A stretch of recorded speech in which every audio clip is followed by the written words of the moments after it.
Right, I'm here for another episode of the Best Damn League show. My guest for this one is going to be Haze, aka Hades, depending on where you know him from. He is a coach for Venomcrest from the NLC. And you know what? Here's the thing, Haze. If you know my style, this is how I do it, right? Obviously, what I'm trying to do, guys, now is I'm increasing the difficulty. First of all, Riot said no smurfing, and I'm not inside the game, so I can still smurf in real life. And then two, I decided to really set the difficulty level on this show. I wanted to challenge myself. So what I thought was, you know what? If Ashley Kang just has like MSI champion, many-time LEC champion Yankos as her co-host, you know what? Fuck it then. I'll get more views than her podcast. With nobody's on my podcast, I'll just get like old Peter Dun. It was like, is that the guy who's like the not as fun version of Mac? Like, yeah. And then a guy from the NLC, and the joke is there's no coach in the NLC and anyone gives a fuck about it. Even Los Ratones, you won't forget they even have a coach. You just think it's Cadril, don't you? But it isn't. Yeah, they actually do technically have like, oh no, I'm there, whatever. So anyway, that's all to say. Just welcome to the show here. It's all good. Welcome to the show. Thank you for having me. It's all good. Now, oh, by the way, I actually do have one quick question like that, because I think actually sometimes on these shows I do a mistake of forgetting, like, unless it really is like Yankos, maybe people don't know as much about the person. One question I would actually ask you is a real question, which goes like this, right? The problem that NLC has is that people do seem to only know Los Ratones and then maybe the Roddy Sack, right? Aside from that, I don't think people actually, except for when these teams play against Los Ratones, obviously. What has it been like to be someone who's in a non-Los Ratones Roddy Sack team and have these massive teams come in with the big spotlight? What's it like to be in NLC now? Has it changed the vibe? Honestly, like it changed the vibe a bit, but like in group stage, for example, we played against Nord. And yeah, of course, like that's pretty cool having Yankos, etc. Yeah, it's pretty baller. Yeah, I mean, we lost, but we had a really, really good showing. And Yankos on his and Nord teams, the guys streamed their TVs. And before like our game, they said like, yeah, guys, we have to log in. They have a good roster, and given we had 4 rookies, that never really played a split in ERL1, to be told, yeah, they have a good roster. And that they have to log in is honestly just like a compliment I have to take there, and it was honestly a really good experience. I mean, I lost my hair in this split because I lost the bet with Aragon. Okay. In our playoff match against Verdant, so I had to shave my head on the NLC stream. There is a clip on Twitter about this. So yeah, like. It was a great experience, and of course, I mean, I've been the entire year with Venomcrest now. Okay. Last split, I helped out the guys at Chaos, and I actually had the draft against Los Ratones. So yeah, it's a cool experience, and I was just happy to be able to give them the opportunity. Do people do that thing where, I don't know if you know this phenomenon, but it is real, I can tell you here, which is at the top level when people go to their first international tournament. This sounds like a joke, like you wouldn't really do this, but I can tell you there are definitely lower level, like wildcard region players, where if they play T1, they don't even really try to just win the game. They really do just try to kill Faker in the game. Like, if you ever watch it, you can see it. Like, people go so horny for like the mid lane gank, or anytime he's in a fight, it's like they target him no matter what champion he's on. Like, do you think people do that when they play these teams like Los Ratones, Roddy Sack, Nord, or whatever? Do you think people go super horny because it's like the really famous player and you get to like have your moment where you go cool against them or whatever? Some teams definitely. Like, I mean, except this split, Rudy Sack had like really good players. Well, they had famous players, obviously, yeah. Not when they just got Don Jake. This split it's Don Jake. True. But yeah, like, for example, our game plan for Nord is because, like, it's fairly known that Yankos can be very emotional. And you're trying to tilt him or something, right? Yeah, right. Our game plan was tilt him out of the game. I love it. That's good. Okay, I like that. Just perma shit on him and, like, make him mad so that he stops, like, shot calling. Okay. And, like, gets like, oh God, I have to do something. I have to do something. Fuck, it's not working.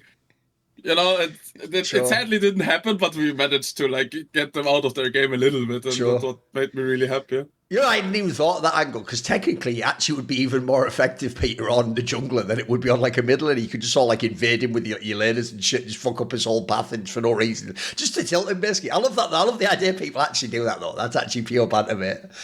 Although, by the way, that's also the other thing. First of all, I don't actually know what's worse. Don Jake's play in the NLC or the shit that he sometimes puts on Twitter. Like some of the times, bro, I've just been waking up doing my morning scrolling at esports. And the amount of times I've seen, I hope you haven't even seen these, Peter. I hope you've got an innocent mind, mate. But he's posted like videos where it'll be him like for real naked from like the top of his like downstairs area up, just dancing like, and it's like, why am I seeing that? I haven't subscribed to anything to see this. I haven't clicked anything for this. Like, it's just auto playing in a video on my feed. Like, why do I have to see this? The fuck? Oh, thank God, access something called due to local law. All right, okay. Yeah, oh, you because they're removing it off Twitter, right? I see. Okay, that's a good joke, actually, by the way. Right, anyway, turns out the only person who could save us from Don Jake is Elon Musk / the German government. Shout out to them. Shout out to the German government one time, Peter. That's the only time you'll ever hear me give a shout out. Okay, let's get into the episode, though. So, okay, Haze, what good point are we start with here? What do you like at the moment about LEC? I mean, my good point is honestly the fan engagement from KC and also like the Spanish teams. Bold time to pick that as your good point. Yeah. I thought, okay, go for it. The thing is, right, I think with Kamingcore especially, they bring in like a sort of like style for fans that is more similar to like football for or sure. Counter-Strike. And I think it's, of course, like in some way it can be unhealthy given they are really, really passionate about it and can fuck with people's mental a little bit. Because if you don't perform, you get just memed on basically. Or like get bullied, DMs, yada yada.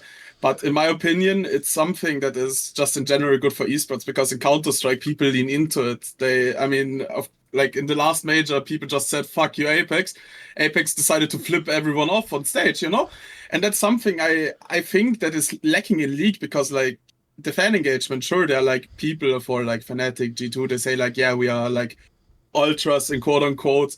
And they just have like those really, really basic chants. And then there's like Kamingcore that fills out an entire arena in the off season just to present the new roster or something like that, have a show match. Or like at the, I thought was it called Home Series or something like that? Homestand. In the NSC.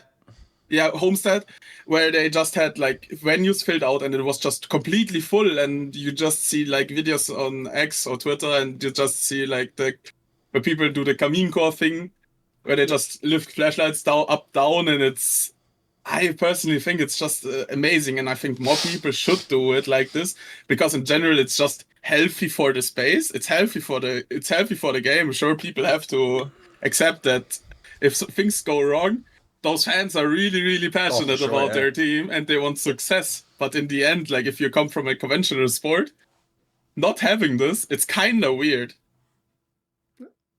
No, I get it. Actually, we played as Heretics. We played at one of those. What's it called? Maybe the Red Bull thing or something. Yeah, the Kamingcore experience. Like, not in an off-season one, is this? No, the off-season one. The off-season 2023. Yeah, it was right after. It was where T1 was there as well, weren't they? Wasn't that the one with the booed Faker? But that was the Red Bull. That was the Red Bull. Oh, right. Okay. But they also had something called the Kamingcore experience, where they like invite a team, and Heretics weren't allowed to bring our LEC team because I think Riot changed the rules last year. So we had to bring we could have 3 LEC players and 2 LVP players. Right. And basically, yeah, I mean, those events are obviously great. I will say that Kometo went out of his way on Twitter to basically remind the fans that we were their guests and to treat our guests appropriately. Like it was which I think probably helped that event because I think a lot of they brought in a lot of other people from outside for their fighting game. Obviously, the fighting game people, the Valorant people. I think the idea is obviously to show off their players, but obviously to we get like 5% of the cheering, but not booing and things like this, which was different from the Red Bull event like a couple of months later. But what I would say is I think it can be good. I think part of the difficulty, though, is in esports, we expect an amount of fan engagement that you don't have in conventional sports, right? So, like, when Cristiano Ronaldo is posting his let's say, personal tweets on Twitter about his life in the Middle East. There's no expectation that he's going to respond to anybody who leaves a comment under his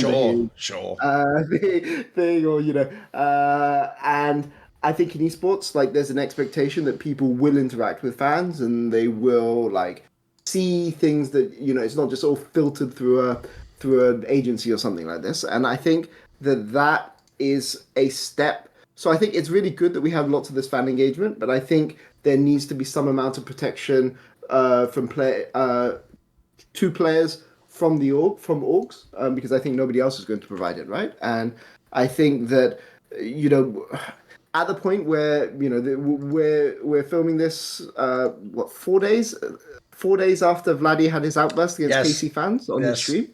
And 3 days after his birthday, because his birthday was literally the day after, and he'd gone through all that controversy, and then the next post they put was him celebrating his birthday, which I thought was slightly difficult timing. But yeah, like I think there's a difficulty in how you choose to interact. And obviously there's some people like, Kazi, Jojo, just people that I know who just like, you could literally message them anything on Twitter and they'll find a way to laugh it off or use it to fire them. But there's definitely some other players that I've worked with that it can really, really affect them badly. But the thing is, it's all very good to say, don't go and check your social media or like find a way to do social media. But I think like proper social media training has to be part of what the orgs do. And if orgs aren't going to put that investment in, then I think that it's something that Riot should definitely step up for, because I think that the atmosphere, definitely it's good in terms of engagement around the league, but also it's the kind of atmosphere around the LEC has really changed the last kind of 2 years. 3 years maybe. You say when Koi came in like 3 years ago, and then Casey and Koi together. I think it's kind of changed what is like acceptable banter and things like this. Like, I remember after MSI, Casey did their video where they were like, "R.I.P. bozos,"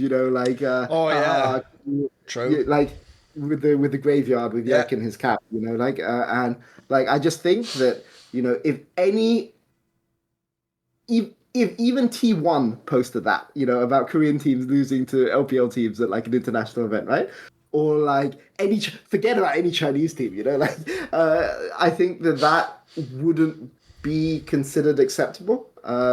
I think maybe KC can get away with it because they're trying to foster this. This is the one where they're making fun of the other European teams. MSI, is it? That's what I'm thinking of, right? Is that what you were referring to? It was one where it was like they were basically essentially the line they've crossed here is they weren't doing the like, hey, we're all Europe and we're all on the same side. They were just sort of like, fuck y'all, like we would, because they were almost implying like we would have done better if they were there or something. Like, was that like the implication? Yeah. But I mean, I think like they got like it's pretty edgy. Too. To like be RIP standing over the gravestone with G2 there, and then like I think they had Targamas in a CFO shirt because CFO beat Koi, and I think you're right. I think obviously there's a lot of bad blood there, right? Because obviously KC think that they're better than G2 last split. And like obviously Koi, I kind of get that they don't cheer for Koi, but obviously as somebody who's Asian and comes from that like Asian background, like that to me kind of rubbed me the wrong way. Okay. But it was like definitely I think it gives opportunities, but it also gives like but it also gives challenges, right? And to me, I think it's kind of funny when people post things on social media, like when orgs get something right on social media, and I like that it triggers a feeling in me, right? Like, so like I may not like what KC tweeted, but at least like it triggers something, right? But when they hit it out of the park, like I've seen some really funny engagement. We call it engagement bait, but like engagement. Let's call it any kind of engagement over the years. So like I appreciate that kind of stuff. But but yeah, to me the main challenge is protecting players and also protecting staff, and how we go about training people in this area in an industry where you are expected to interact, right? Like, I mean, the number of garbage posts I've had to read, my DMs over the years is hard, but you eventually grow immune to it over time. But that's not something that any 16 or 17-year-old coming up is going to have, right? And I don't think the solution in 2025 is to just ignore it, right? Because then people are not going to ignore it, like no matter what you try to say as a coach. So yeah, I think that's a challenge. But yeah, like the Vladdy outburst was really, really interesting because I've never seen, or I haven't seen for a long time, a player go that hard against his own fan base. But I guess, I don't think it was just this out of nowhere. I think it's been a cumulative thing building up, and definitely there's a lot of people. So the context around Vladdy getting mad is that there was a lot of people like, I think, rage baiting him because Nisqy was brought on like as a sub to fill in when he was injured or had to take a break, or I don't know the situation there. I just don't know. But he had to take a break for whatever, for scrims, and Nisqy was filling in scrims. And some people were going and saying, oh, you're playing so badly in LEC, Nisqy should start in LEC, right? And that got him like really, really pissed off. Okay. And that's kind of the context, right? But yeah, that my thoughts is it's good, but like you've got to help people adapt to the new reality, right? Because this is not a reality that we've had, at least in Europe, before like 2024, 2024, right? The problem I have with this topic is, since you picked it as a good, I will mainly highlight the good here. Like, because the issue is, if you have to ask, is it like a net positive to have like more fans that are engaged? I think it almost certainly is. Like, basically, as you can see from leagues like the LTA, it's not just viewership. It's that like no one actually seems like they're really a fan of any of those teams. No one really cares. Like, if Cloud9 plays FlyQuest, do you think anyone really goes that crazy in the regular season? They don't, do they? Like, maybe they would if they were in the final and they were like a really hardcore old school Cloud9 fan, because part of the problem is FlyQuest hasn't had enough years to build up their fan base. They've only been a top team the last few years. So, and even so, they wouldn't have it like this, where it's like the football atmosphere, and like you could it's funny that KC follows the football model, because you could actually believe it. Like, you could believe their fans really do on the day before the finals wake up in the morning and put on their Carmine Corp scarf and shirt and fucking think all day about the game. I could believe that. The downside, obviously, as Peter alluded to, is depending on who you are in the industry, it can just manifest as seemingly a negative that these fans are here, though, because they can be so unruly. The funny thing is, they all love to say that thing where they go like, yeah, it's not like they. By the way, first of all, they always list British football hooligans. By the way, you're a boomer if you say that at this point in time. That's like a take from the 90s, guys.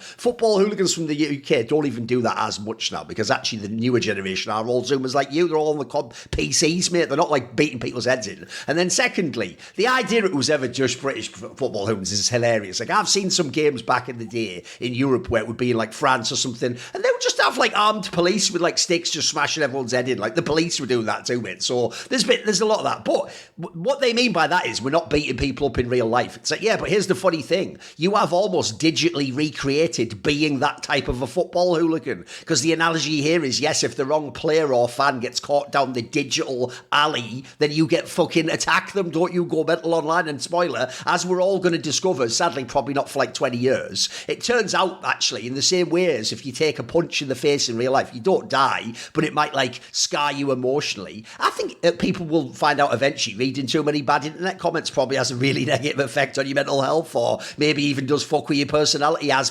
potentially found out by players like this. Because I actually think the Vladdy one's a great way for me to tie into what I would say. Here's the reason why I want to address this aspect, because I actually feel like Peter said, you could actually curb so much of the negative and make it only the positive. So I'll very quickly address this. I actually think the Vladdy thing is because in the way that they try to do transparency in Carmine Corp, because they're trying to create an atmosphere of like, we're talking directly as the team and the coaches to you, the Carmine Corp fan. We're not even just doing it to the world. And so you get this sense of like, oh, I'm part of the crew. Like, I know what's going on. Like, if I watch the streams of Kometo, I get a little detail here. If I listen to Rhea, he gives you some insight as to what they go for. Because they've gone out of their way to message that Nisqy is there potentially to like motivate Vladdy to do the right thing. I think they even said something like do the right things or something, bro, be more professional. The problem with that is it's going to give the little ankle bite fighter fan the license to be like, oh, I'm just going to go and prod at Vladdy and be like, oh, hey, look, you're not doing it right. Like, you're going to get replaced by that guy. And that is going to fucking wear on you. Because the one thing you're supposed to believe if you're one of the players on these teams, this is why there is a negative aspect to the fan dimension,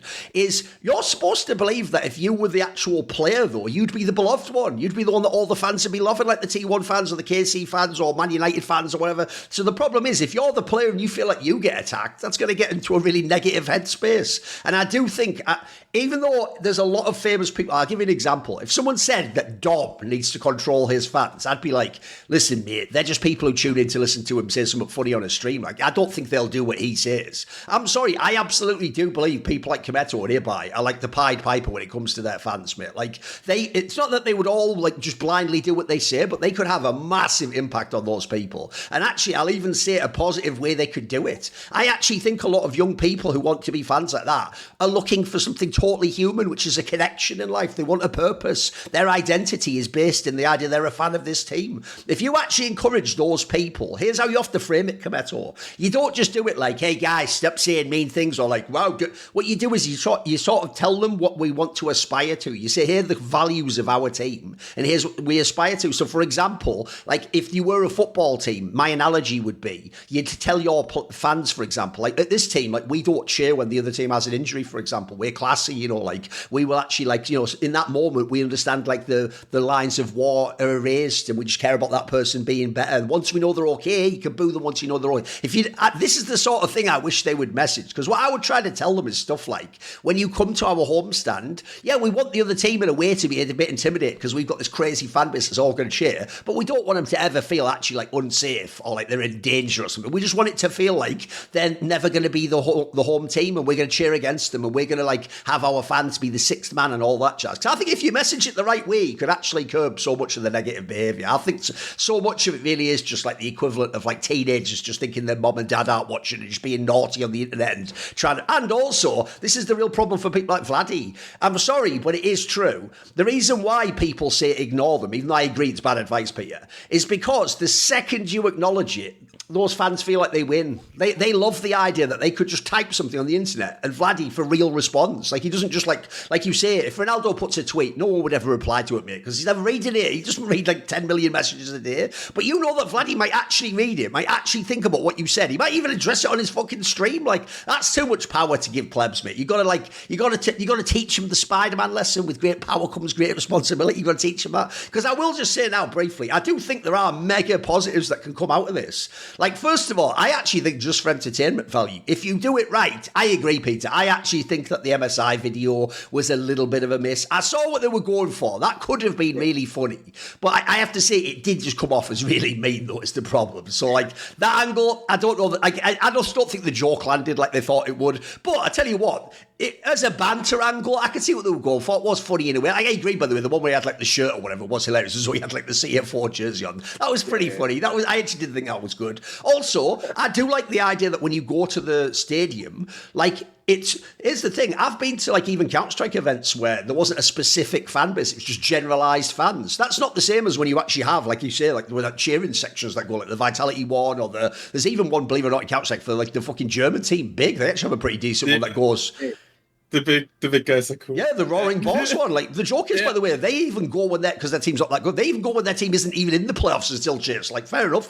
That's actually real football culture. But the thing is, I actually do think that's pretty cool. Like, that aspect does look fucking baller. I do think, and like Peter says, bro, the idea. I remember when people like, and it's only massive players you do this for, by the way. I remember when Ronaldo signed for Real Madrid, and then everyone was just in the fucking Bernabeu, even though there wasn't a game, or when Alan Shearer signed for Newcastle. The idea you can have that in esports is crazy, but you can. Carmi Corp for real can do the same thing and just fill a whole stadium just to announce the fucking player. That's actually like listen, take aside from all the tweets and shit, that's actually baller. Like, because here's the reason why. Almost no other region in esports except basically T1 in Korea. It's not even the other Korean teams, by the way. I always say this. Mate, Gen G at this point in time, it shows it's not just success, is it? It's how you choose to cultivate your fan base. And I think a lot of other people have failed to figure out how to engage with those fans and like sort of like stay where they're going and also get them to partner with like different media concepts and merchandising and all this. I do think a lot of that is still needed. Like, I've actually said this in the past.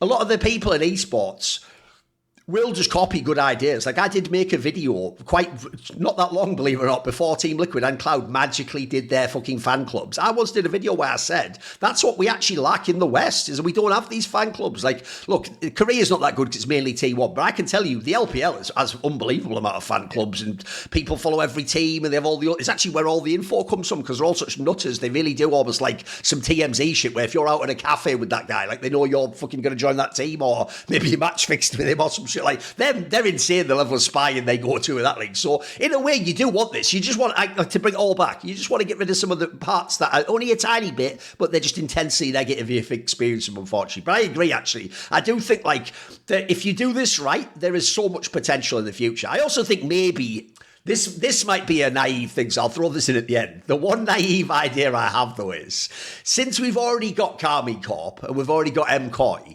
maybe what we need to do, since at this point we're just going like full World War I and World War II, maybe we just need more factions to balance them out, Peter. Maybe we need, like, you know, a fucking Eastern European team and a fucking Nordic team. I don't know what angle, UK team. Maybe we do need just as many possible things so that they all cancel each other out. Yeah, Brits. Exactly. That's Give what we us need. some Brits. Yeah. That's gonna be funny, especially against the French teams. So yeah, anyway, I think it was all pretty good. Right, okay, Peter, what is your good point? What we go with there, mate?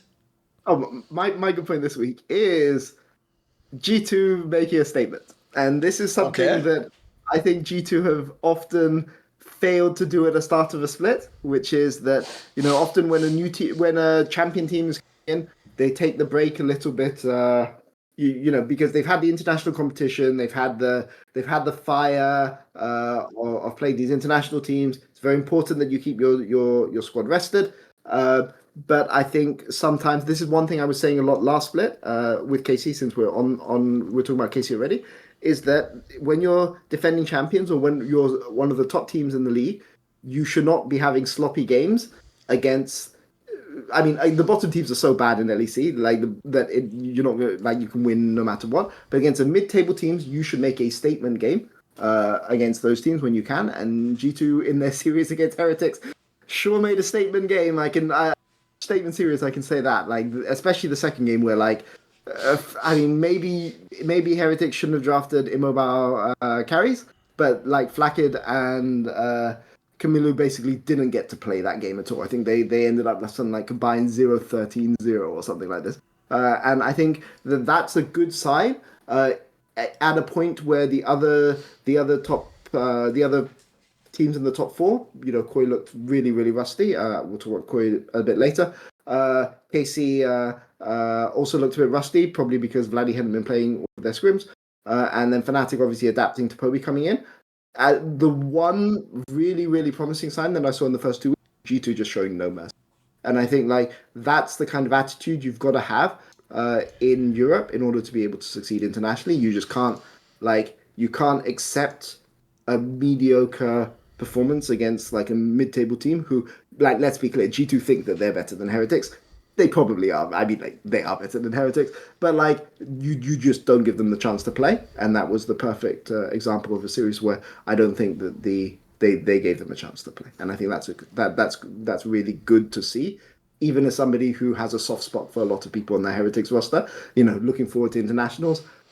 Chances are Heretics won't be at an international, whereas G will be, and as somebody who wants the LEC to succeed, that's a good sign. What do you think, Haze? G2. I mean, G2 is a soft spot for me, because, like, after Schalke left, because I was a Schalke fan when in the LEC was there, also I loved Misfits, but yeah, after the Schalke left, I was like, okay, I like Caps. I actually met Caps' dad last year at season finals. But yeah, like this year, like, I think how G2 started compared to now, like, I think the start of the year was just completely lackluster. And it's good that they stop, like, finding out, you know, from but it's good that they finally decided, okay, we actually need to do something to be good in this game again, and not just lose to mid-table teams or make close games against, like, lower tier teams in this league, but actually can compete again. But I think a good showing against Heretics is one thing. They still have to go up against Fnatic, and if they play really, really good against Fnatic, I think it's the G2 we like again, and not the G2 that is just like, okay, we are doing content games for fun, you know. But it's a good showing for now. I'm hopeful, but I don't think yet that it's the G2 Europe can call, yeah, that's our representative at the worldwide stage, you know? Sure. I think it's still, G2 this year is like more of a, okay, we are European merchants, we just play decently in our regional league, and then just choke internationally. But I'm hopeful, but I don't think I can say, yeah, this is the G2 we love and need, you know? Yeah, the problem is, I know what he means, Peter, because it's like, even though I agree, if you just look at it from a coach's perspective, that is actually even the sort of message you send to a team like that. Like, obviously, they don't really think that, like, they're going to get tested to the limits by Team Heretics. So what you tell them is, essentially what you say is, don't do what Carmine Corp does, don't, like, barely win series, and, you know, just, like, win at the very end. Because, first of all, you do actually give hope to that team that, like, they can get you in another match if they get the right start. But also, you want to send a message to the league. Really, what you're trying to send a message to is, like, MKOI, Fnatic, Carmine Corp, like, look, we can smash these teams. Basically, you have to be on your best game to beat us, and you want to motivate the players themselves to, like, go out there. And there's not many games this season anyway, so you better do that. Like, you haven't got, like, massive sample size of matches. Problem is, though, it's a bit like he said there. I can't take for G2 with people like Caps, like, the idea of, like, well, and you're really matching up well against Camilo and Stent, like, you know what I mean? Like, that'll just never sound good on paper, will it? It'll always just sound like the copium of, like, yeah, and put it this way, it's like what I do when I watch the LPL, and if IG plays anyone who's not in the top three, I'm like, get him, rookie, yes, we're fucking back, sit him down. It's like, but I know it's like, it doesn't really count, Peter, if they just go straight out, like, fourth in the playoffs or something. Like, I'll just be sad they won. I know it was just all, like, hype that I put in my own brain, so I know what you mean. With that said, though, they do look good. I think the real problem G2 have is this. It's so bizarre because they were in both finals. Like, they were in both finals, and people do even forget. So I know some of the people don't yet probably care about EWC. They actually had some results at EWC. Like, those are results on paper we should actually consider. Like, that's like a sign of potential. But the real issue is I just feel like most LEC fans don't believe G2 can be the best. And crucially, like Haze says, they don't believe they can do anything internationally. And so until that happens, everyone, bizarrely, is actually a bit out on them. It's funny, in the past, everyone complained they were too dominant in LEC. Now I think people just feel like they're just like... Also, the last thing to say is this.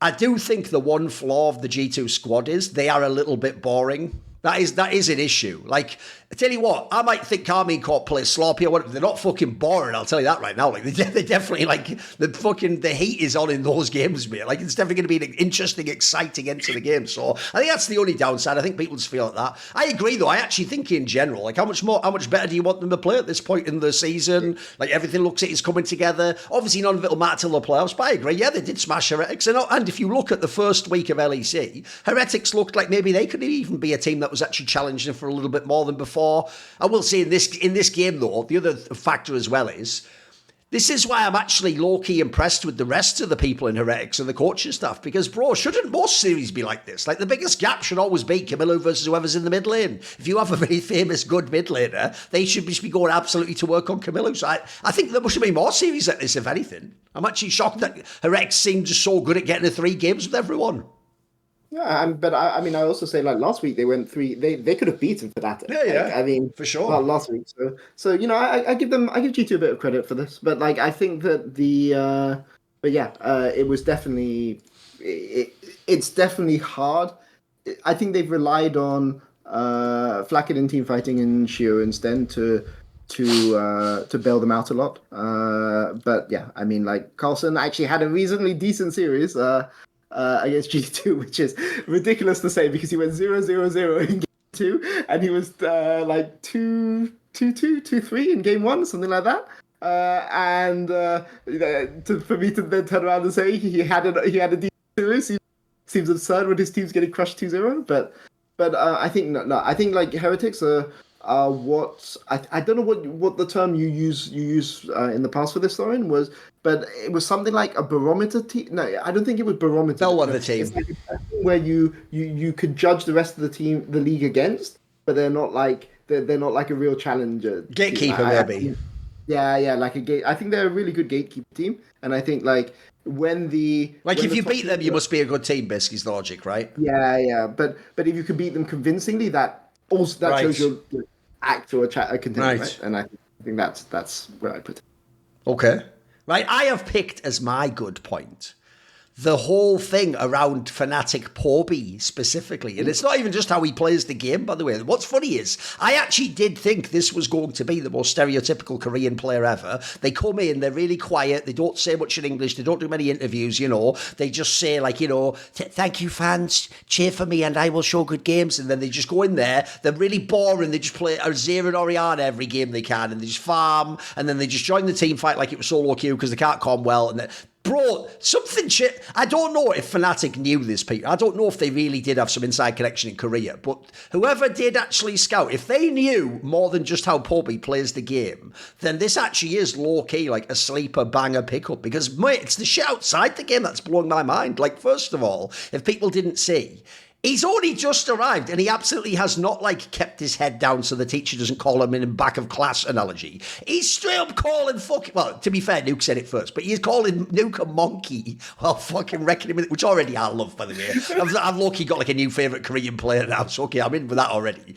Then also, if no one saw, this really did blow my mind. If you go and listen to the comms, bro, he's like the shot caller in their team who's telling them all what to do, like an actual good carry. And the best part is, bro, everyone actually seems super like receptive. People like Razork are almost being like, wow, I'm playing League of Legends suddenly. Like, holy, this is crazy. Like, it actually is. This guy is like the fucking promised one or something, mate. It's mental. I don't know what, this aspect I never anticipated at all. Like, even my angle on the idea people like Razork would play better is more the idea you'd have one less voice. So it'd be more like, right, Razork, you do what you want in the game. Sounds like actually people like Razork want to be a follower, and if this guy's really going to carry for mid lane, I tell you what, mate, it is the position to do it from. This aspect's way more exciting, because if you asked me, if you have a mid lane who just plays the game and doesn't talk, like, do they win the league? No, they're probably still, unfortunately, like the second or third best team, but there's actually like a universe. I don't think, put it this way, I don't any longer put a 0% chance on the idea they could win this split. Like, I know they haven't played anyone good yet, I get that. But like all these,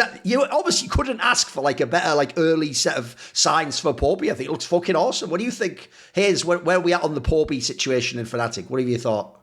I'm gonna be honest, like, I watched Poby in the challenger team of T1 because, like, I follow the academy scene a bit because I find it interesting and, like, I get data from it. I can see, like, champions and stuff. For me, it's just good to learn and it's material as well.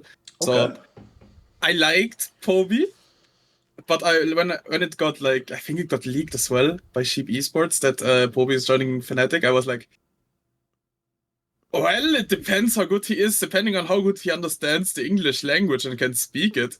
Because if it's like, okay, you have to start from scratch and you have to be like, for example, maybe, Peter, you know, Warrior on Twitter, the guy that's always, like, for example, that guy, like, he doesn't really understand English and can't really speak it. Right. And if you don't really understand and can use the English language, especially in a region like the LEC, or just Europe in general, you're kind of cooked from the beginning and just get thrown into somewhere and have to start learning English first. Then you can start on focusing on the game again. Then you have to start adapting to the team's identity. Then you have to follow through with it. Then you have practice, and then still also English like lessons, which he probably also has, but not as many. I think he's very, very promising, and I'm very happy that he's working well. I also found it kind of funny that he stole the mic. I think every time the LEC got like 25 euros for a Fnatic mid laners stealing the microphone, I think they would have like 75 or 50 euros, which is not much, but it's funny that it's happening over and over again. And I'm hopeful of Poby. I think he's a lot better than, what was the last mid laner? Humanoid? No? Yeah, like I heard things at the beginning of the year about Humanoid. And what was the rumor? What rumor got out to NLC? Come on, I want to see how far the ripple goes. What was the rumor about Humanoid? He doesn't care or something? What I heard, he like kinda like was on the fringe of just not caring or not playing, something like that, and that he just last minute, okay, fuck it, I'm gonna play, and was basically. This sounds very harsh to say, but basically it sounded like he's okay. I'm gonna paycheck steal, you know. He said it. It sounded like that.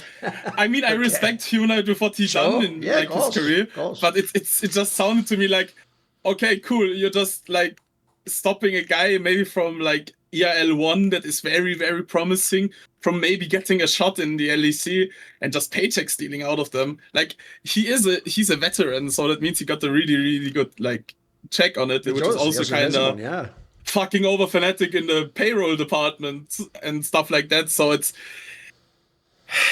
I'm hopeful for Poby because I really want him to succeed. He seems really cool. And I read the tweet with him calling Humanoid a monkey. Nuke. Sorry. With calling Nuke a monkey, and I found it really funny. And I hope he like keeps this banter up because maybe from a good point, I do like the banter and stuff like that. It's fire. And as long as it's good-hearted, I don't have anything against it. And I'm hopeful for him. But I think the sample size is not big enough. And I think when I hope Fnatic makes it. I believe Fnatic now can actually win the split, but I'm again saying I want to see what he does at the grand stage, at the world stage. Yeah, of course. I want to see how he performs there, because if he performs well there, I think Fnatic just has the new franchise midfield laner for the upcoming 5-6 years maybe, because Poby is young. Yeah, true. Poby is really young, so like you can build your new rosters around him. He's 19. Yeah. That man is younger than me. That makes me realise people actually were very harsh then when he came in for Faku. 17 when that happened. Like that's actually even rougher. Okay, fucking hell, okay. He played at 17, and I think he's just really, really big prospect. And people saying like on Twitter I read like, oh yeah, he's like 19 and hasn't made it out of the academy system yet. He's probably just gonna be a wasted like money roll for anyone who signs him.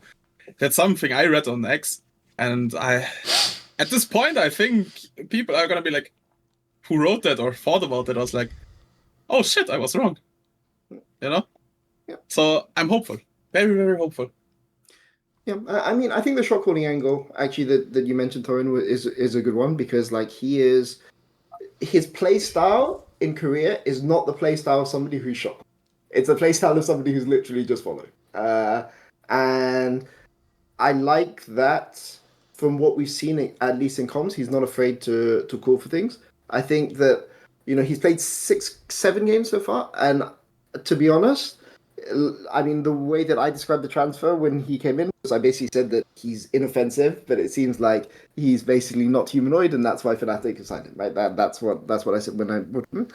And I think he's passed that bar for me. I think that the one thing that gives me hope for Fnatic is his Rise game. He had a couple of really, really well-played Rise ults, which are not the type of Rise ults you use if you are just following somebody else's call for when you should use Rise ult, right? And he has really good pickoffs on, I think, I remember one particular one where he got nuke on a side lane, and I think that the fact he's comming a lot is really good, because sometimes Fnatic's mid-game lacks direction. I think it's helped Razork a bit. As well, it's kind of made their early games a bit more stable. So maybe because Razork is the type of guy who you don't really want. So like when I talk about shot calling, I don't like. There's two types of shot calling, right? There's play shot calling and there's structure shot calling, right? And I think that Razork is somebody who I've always thought isn't somebody you really want to be your structure shot caller. He's like the type of guy. He's like a Mickey guy, right? Like a guy that you really, really want to like call the play, and like, but somebody else has to provide the structure, and then he's the one who's. He's not calling the macro. He's calling like when we do a skirmish or dive in for the Baron or some shit, right? Right. Or he's calling his cooldowns and things like this. Right.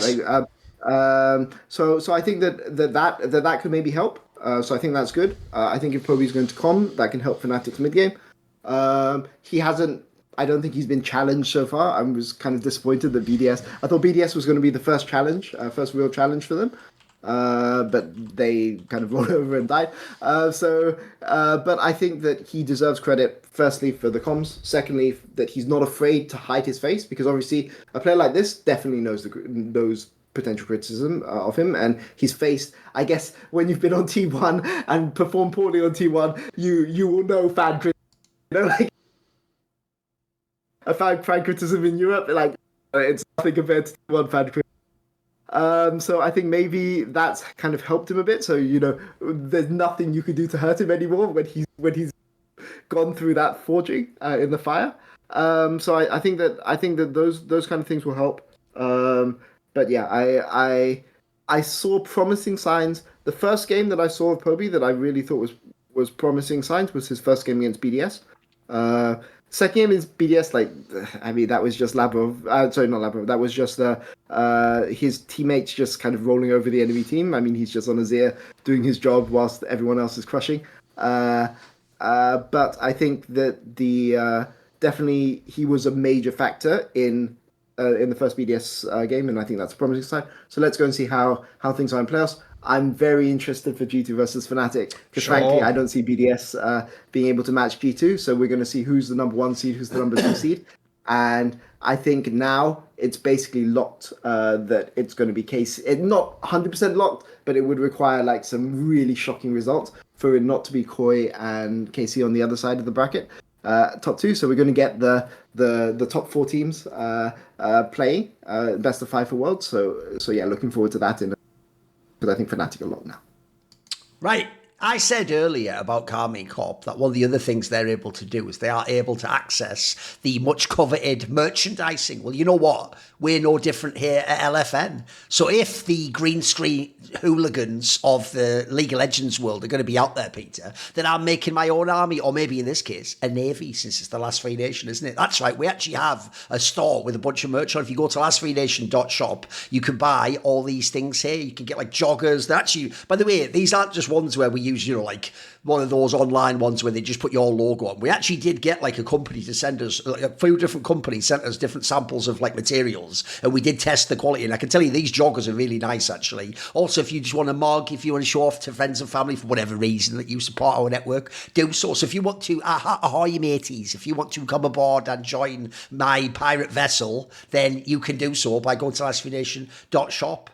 And also they have stuff like, they've got like posters of some of the artwork that we've done for the cool movie review show, etc. And we ship worldwide. And if you're in the USA, spoiler, most of you are in the USA, thanks to the cultural supremacy of the English language, not the American language, I noticed there. Didn't think of renaming that one, did you? English language. You should have, because you bastardize it and say data and shit like that and fucking take out the U and stuff like that. But whatever.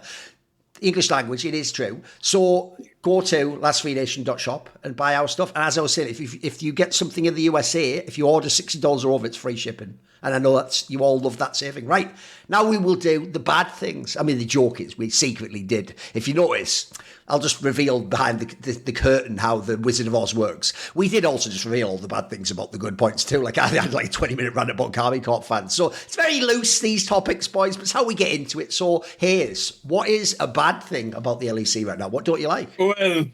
Well, the bad thing about LEC and Europe specifically is just the lackluster performances on the international stage this year and like the year before. It has been on a steady decline over the past few years, honestly. Like, for example, like in 2019, it was like one series off having like the greatest one single year League of Legends. Yeah, absolutely. And then COVID hit. Then it slowed it down, and after it started to go back to normal in 2021, 2022, It was just a steady, very, very... In the beginning it was very slow, but it's an exponential decline in like performances. I mean, look at MSI. G2 almost lost against what you would say are 2 minor region teams. Sure. And I think for like...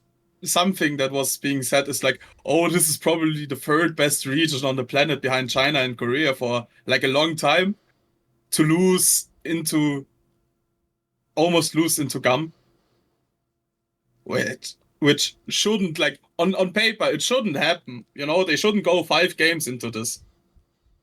They should be like, okay, maybe we drop 1 game, but then it's 3 very decisive victories in a row after that, right? Sure.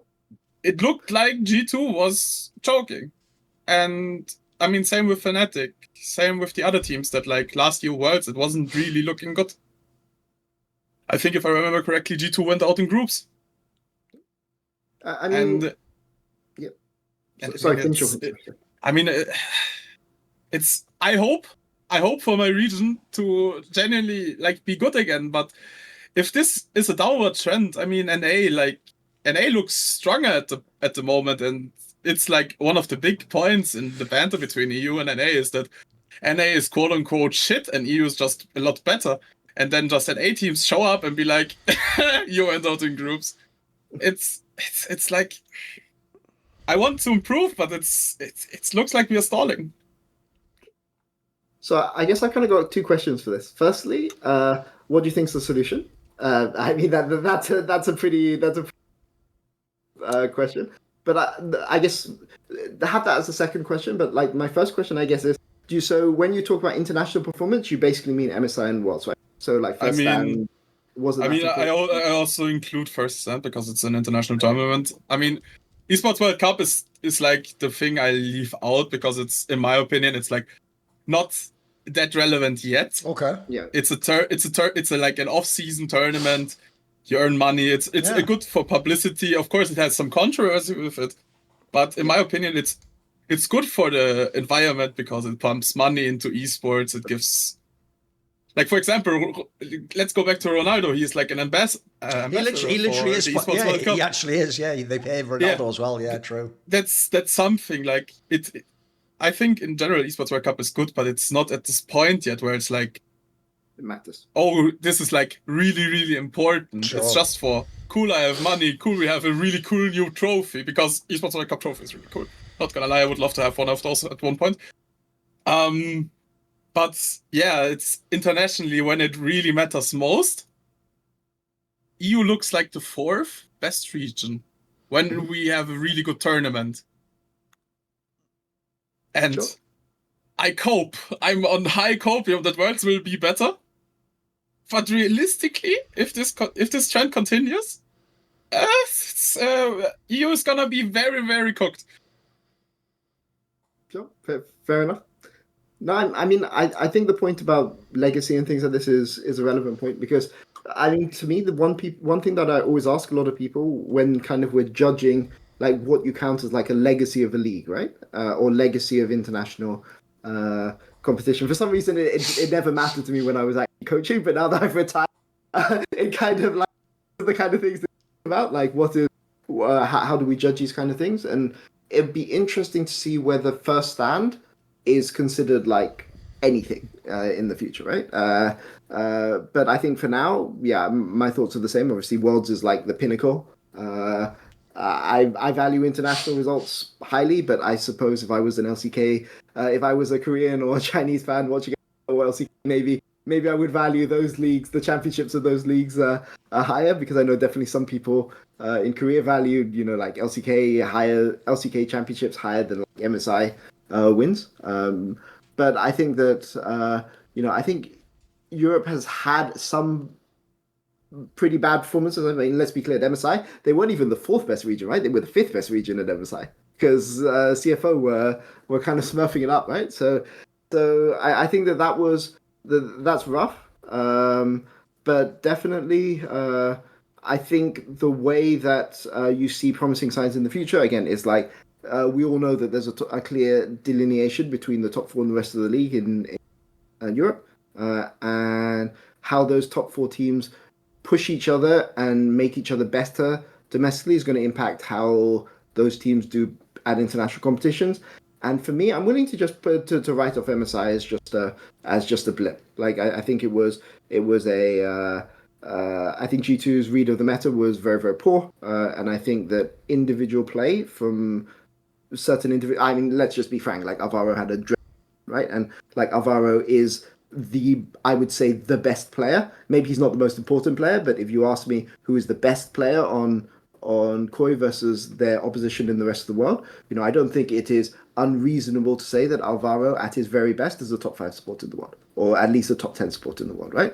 And I think that you would find that difficult to argue for every single player on KOI. But he didn't play like a top 5 or support. He barely played like a top 10 support in the world at MSI, and the team looked much, much, much worse as a result. So, I'm willing to kind of write off G2's meta read because they adapted it for Esports World Cup, and they look like they've got a good read now coming into summer. So I'm willing to write that. but given what happened, what we saw at First Stand, because KC got to the finals of First Stand, right? So they lost to Team Liquid, but they did get to the final of First Stand, so that was actually a decent international performance. They outperformed Top Esports. Thank you, Top Esports. You're the best. You're the best friend of Europe in Asia for continuing. It's true. They also helped Rogue get out that group years ago. True. Yeah, exactly. They are. They're best mates. Yeah. Carrying on the legacy of Chinese teams, dating back all the way to EDG losing to H2K back in when 20 first in their group and have to play ANX in the quarterfinals at Worlds. There's always been one Chinese team that has struggled against European teams, and that mantle right now is being fought. So thank you for your service at MSI. No, sorry, at First Stand. But yeah, I think that look, let's be clear. MSI was a dreadful tournament for EU. Worlds last year was not a good performance for EU either. I think there were promising signs at MSI 2024, so I don't think that's a complete write-off. But especially G2 2024 MSI were played actually at a pretty high level. So I think that there's some promising signs. But yeah, let's be clear, it's looking rough. But I think it's on the teams in Europe to push themselves higher. And I will say, I follow Brazil. Brazil is my junk food, I guess you could say, for watching League of Legends. But I would say even in Brazil right now, they're playing 8 scrims a day, right? Like Furia, who are the top team in Brazil, who were 3-2, who lost 3-2 to G2. They came back home and basically, as the champions of the region, basically said, okay, the new scrim schedule in Brazil is 8 scrims a day. And they're like, well, we're only going to scrim teams who basically want to play 7-8 a day. And they basically set the standard. Now, not everyone plays their 8, right? Because it's a 5 game in the day and 3 in the evening. And some teams don't play the evening. But a lot of teams, because Furia came back and were like, yeah, we're doing, don't scrim us if you don't want to do this as well. It's pushed the region to get better. And I think that's something that, these top teams in Europe can also push each other in these ways as well, right? Similar thing, FlyQuest on evening blocks were pushed that a lot in NA. And we'll see what the EU response is, right? To this. Yeah. But obviously in EU we need to find a different way of working right now. Because what we're doing isn't working that well in international competition. Maybe it's something as simple as just going a week earlier than teams are already doing, But yeah, I want to see optimism everywhere, and some of the optimism I see is that Fnatic and G2 at least look somewhat decent against a middle table team, and that is a promising sign. So. Right, the problem I have with this topic is it's basically one that I think unfortunately has been really badly mischaracterized in the past. Notice how, when you gave the example of the NA teams, the joke is the NA teams now do to Europe what Europe was doing to fucking China the whole time, which is you act like your best team with all your best players, clearly the best, being as good or better than their best team means your whole region's better. Whereas it's except for rare times, either in one tournament like Season 8 Worlds or something, but even then, by the way, China won the tournament, Korea was still very good. Except for rare occasions, it's usually only your best team is actually better, and then you pretend the whole region rolls up as a result. So the reason I bring that up is, I also think one of the major issues you've had the last few years is you haven't had teams that looked as good, even on paper, from Europe as the great teams of the past. If people don't know, the reason why it's so insane that we're all chasing the legacy of that G2 from 2019 and 2020 is that's one of the only teams I've ever seen where it was a super team going into that team. Remember, all those players were stars of former LEC teams that had been top playoff performers, etc. Some of them had even been to Worlds, etc. already. And then you had the factor where it's you can't replace players like that. You can't put it you can't take rookie Skumon and go, right, go there, mate, be Prime Yankos. It's mate, Prime Yankos wasn't Prime Yankos for 5 years. What are we asking him to do? Labrov, he basically got his job by just doing the I'm sort of slightly over-exceeded expectations in BDS. He didn't get his job because he was the future of Hillsang, some genius professor player where no Asian knows what he's doing. No, they're just going to watch him and go, you're just not quite as good a fucking Alistair player as me. That's all they're going to do when they see it. So, one, my issue already with this topic is, if you let me just say scrap the whole league, I'm making the teams. I think I could give you some teams tomorrow that'd go and do something. Like, if I take fucking, like, let's say I take, like, El Yoya and fucking Alvaro, and now they're on G2 with their fucking laners. I think that team would cook. Like, imagine how strong that squad could be. By the way, the joke before MSI was, think about that first split team that we had in LEC. It was the top side of KC and the bot lane of Fnatic. Mate, that would be a phenomenal team. That team could go head to head with a lot of Asian teams, I'm telling you right now, because the other issue you have here that people are missing is, I watch LCK and I can tell you, this is the worst year ever to try and compare yourselves to the Koreans. Because right now, the third best Korean team, Hanwha Life, they're the first stand champions, and go and look at their roster. Their roster looks unbelievable on paper. Like their roster, if you keep League of Legends go long enough, will all be in a Hall of Fame one day. Like,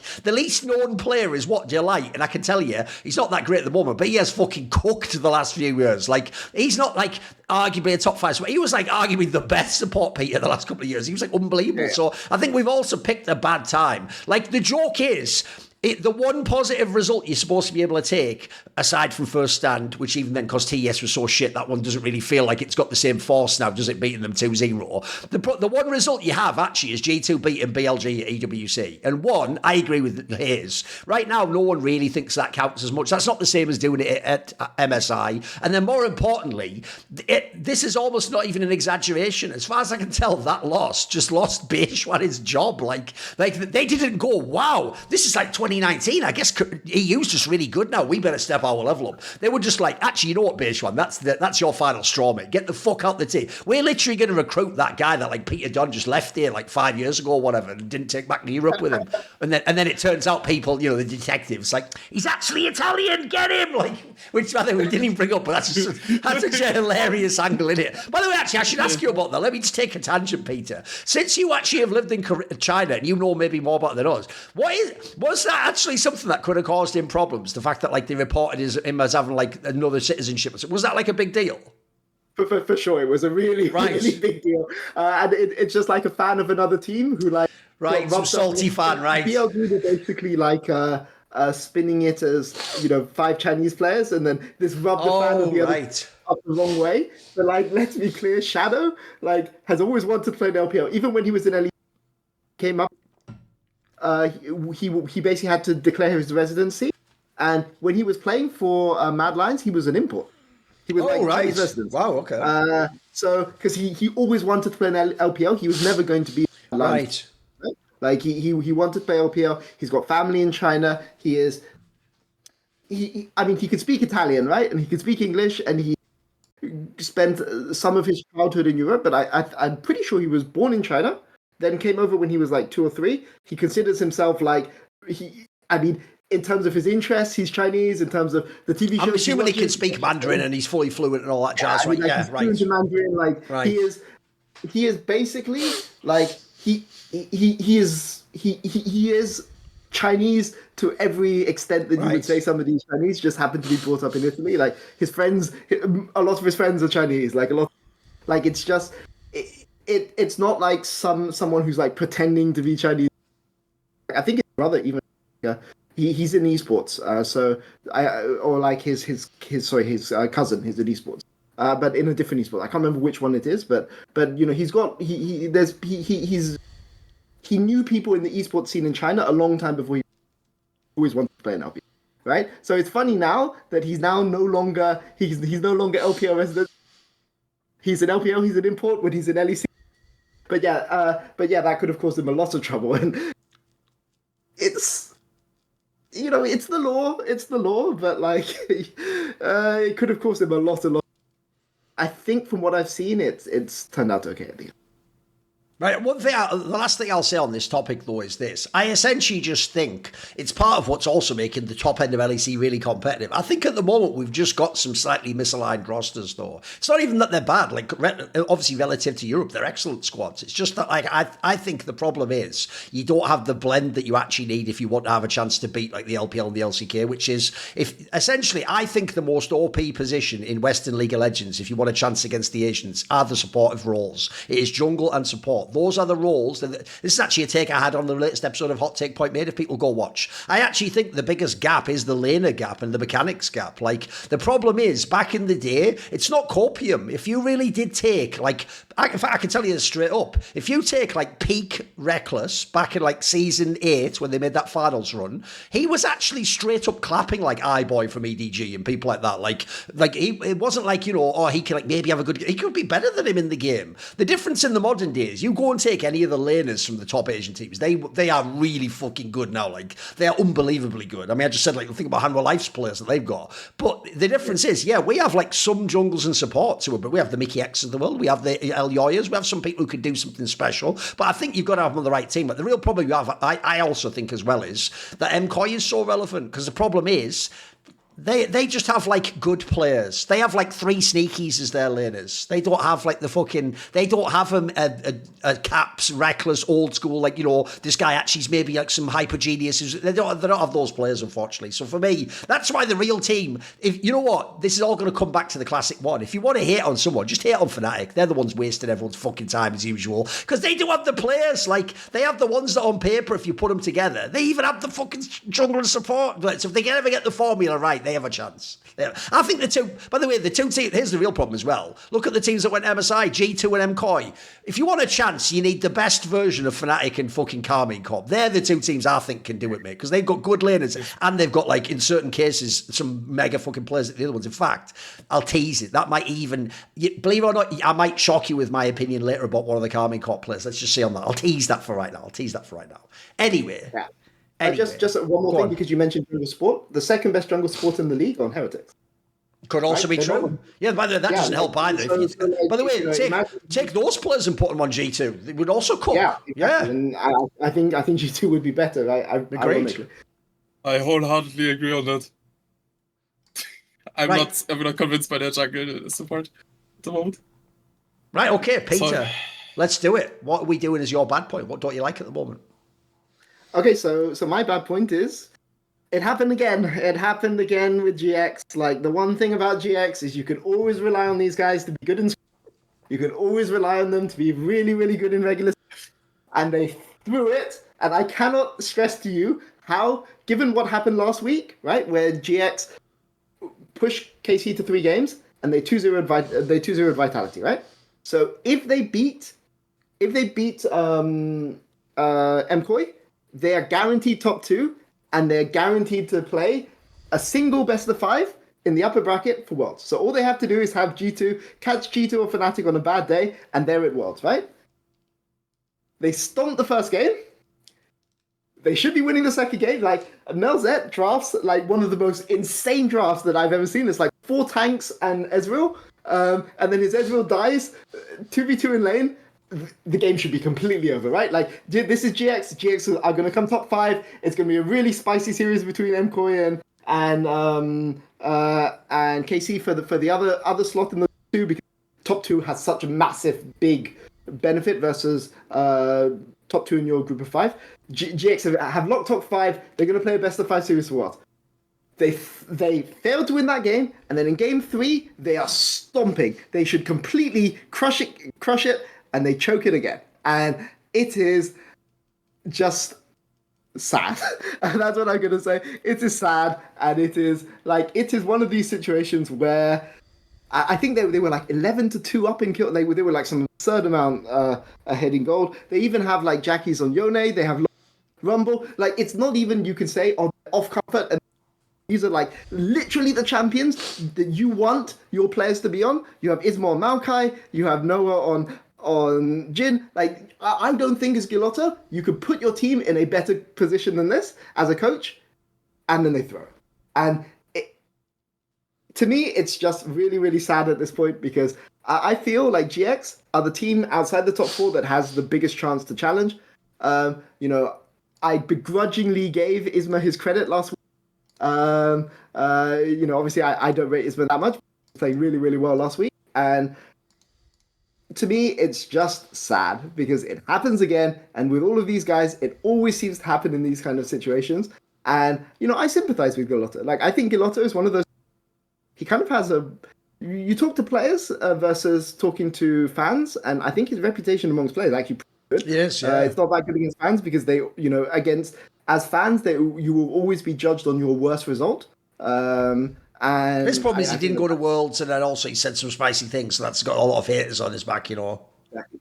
But I cannot see what more he could have done as a coach. He's got Isma playing really, really well. He's got his team really coordinated. He's got the perfect draft for the players that he's got against the players that Koi have got, and his team are just not even unable to clutch it, unable to just keep their heads together in situations where they should win and literally lock top 5. And then my bad point this week would be how. But instead they throw it twice, and it's sad, but I'm also kind of sad for them as well. It's just pathetic isn't the right word, because pathetic would mean that I don't have any sympathy.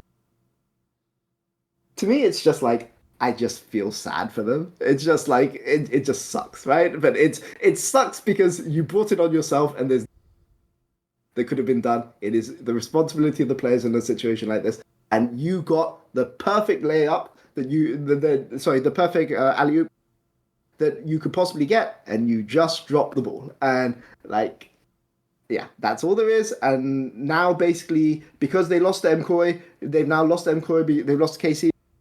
Because unless Vitality or 2-0 Koi, they're not going to get top 2 anymore, so they're just going to have to go through the lower bracket. But they literally had it in their hand, right? 2 games in a row, and to go in the space of less than 57 minutes, being one game away from top 5 into lower bracket in 57 minutes of gameplay, it just sucks. It is what it is, right?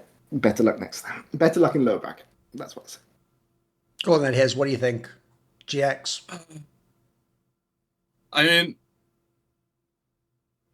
what I usually say about people that joke a lot is they're really nice guys, They're really nice. Okay. They're really nice, They're really sure. I got sympathy for them. They have really cool jerseys, and in regular season they are decent. And Peter knows exactly what I mean with they are nice guys.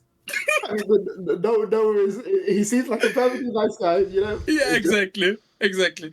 But I think when it comes to something to important games, they just decide, okay, we have no hands anymore. Okay, our macro call is getting off. Okay, our micro plays are not good. Okay, I'm gonna click somewhere and then be surprised I died there. Okay, I'm losing my flash for no reason. It's how I would describe it, they are regular season merchants, and the second it becomes important for them, they just start losing. I think personally, the coach of GX is, in my opinion, very, very intelligent, very, very smart, and I think he's great for the org. I think it's more relying on the players that they are oh shit, what do we do? This is now important. I think it has more to do with their mental than with their gameplay, because I think all of them probably are emotional players, and the second something goes wrong, it just goes down.